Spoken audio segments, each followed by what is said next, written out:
Well guys, today I'm gonna show you guys how to repair a fuel filter. It's a very diesel car, so it's leaking. So I have to find out, guys, where it's leaking from. So the important thing to do, guys, is normally you just pay attention. You just make sure you pay attention to be able to tell if it's leaking from the water sensor thing, the plastic thing right here in the middle, or if it's leaking, guys, from the hoses on the side. So it's important, guys, that this will take your time, and you make sure once you're running it, guys, you make sure the engine is running so that the fuel is circulating on the car.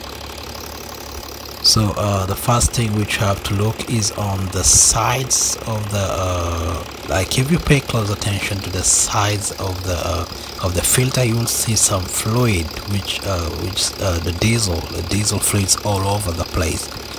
If you look closely, guys, you can see from there. So normally what I do to tell what exactly the position, to pinpoint where this fluid is coming out from, is to find something like I normally use a brake cleaner. You just spray it there to dry it out, and then maybe blow it off so that it dries out completely. And then from there, guys, you can be able to see, so that once it comes out, you pay close attention, and you'll be able to tell. So just watch with me. I'm going to spray this brake cleaner. It's a Shop Pro. So once I spray all over the place, and then I'm gonna blow it out, and then once that's done, guys, we're gonna observe together and see where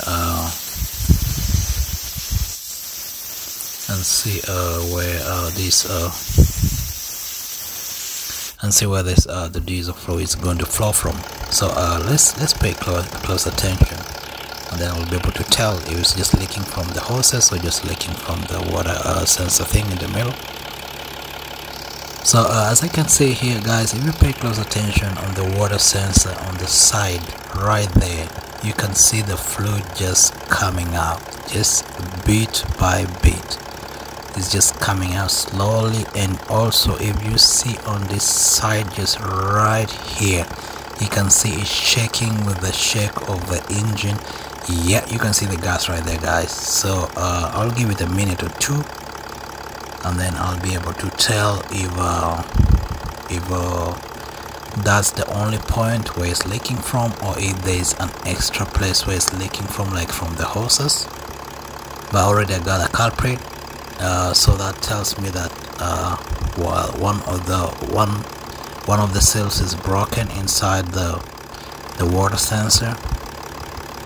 So yeah, it's pretty big leak. So it's already collecting a lot of diesel on the side.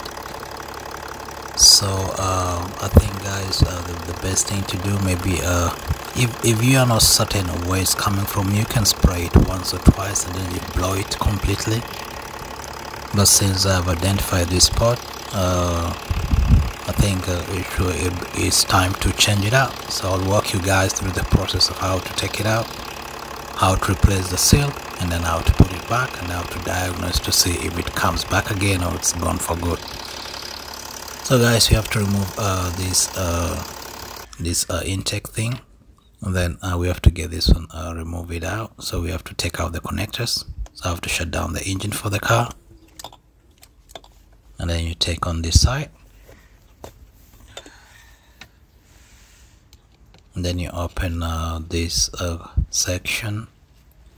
You open that connector, that clamp, so that we'll be able to move it out of the way, so we get access to pull out the filter.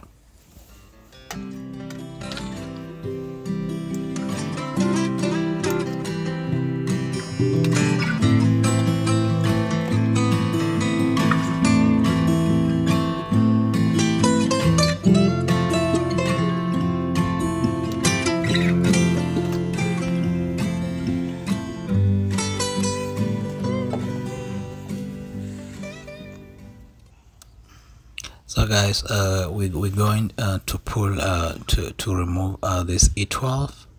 There are 3 of them. This one is right there. And once it's out, guys, I'm going to show you just a step by step. Just follow up with me, just go along with me, and then you'll be able to see how this is done, guys. So also I have to remove, you look for a Phillips flathead, and then you just remove these hoses from here, and then you just disconnect all of them, and then you move the 12 millimeter to E12s, and then you'll be able to pull out the filter just right out. So just watch, just stay along with me.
Okay, guys, when the filter is out, you remove these two, this is a T20, it's the top. Remove two of them, and then you turn the black water sensor clockwise. So when you do clockwise, it just releases from the center of the thing, and then you pull it out. Then you pull it out, guys. I'm just using one hand, so if you use two hands, it's easy to come out. It just pops out, and then I'll show you guys. So right here, guys, these are the seals. There are two of them. There's a lower seal and an upper seal. So guys, you have to find the replacement, and then once you do that, you can put them in. And then once you put them in, guys, you do just literally the reverse of what we just did right now. And then once that is done, you test it out. So I put it back. I put all the fasteners on these hoses, and I've put everything back. I put all the 12 E12s, and then I've put a new fastener on this right hose. This on the right, because the old one I saw it didn't have like really that good grip on it. So once this is done, so I've just run this car for a few minutes, and I'm pretty sure it solved the problem. Our leak is gone. I don't see any kind of fluid just spilling out. So the place is dry. So guys, once you do that and you find out about the place is dry like this, you should be able to have fixed it up. So that has been fixed up, guys. So I hope really this video really helps somebody out there. And then you do that. Please, if you have questions, you can leave a comment on this. You can leave them questions or comments on the comment section, and I'll let you know what you thought about the video, or maybe something you might we do, which you might suggest we do next after this. Okay, drive safe out there, guys. See you next time. All right.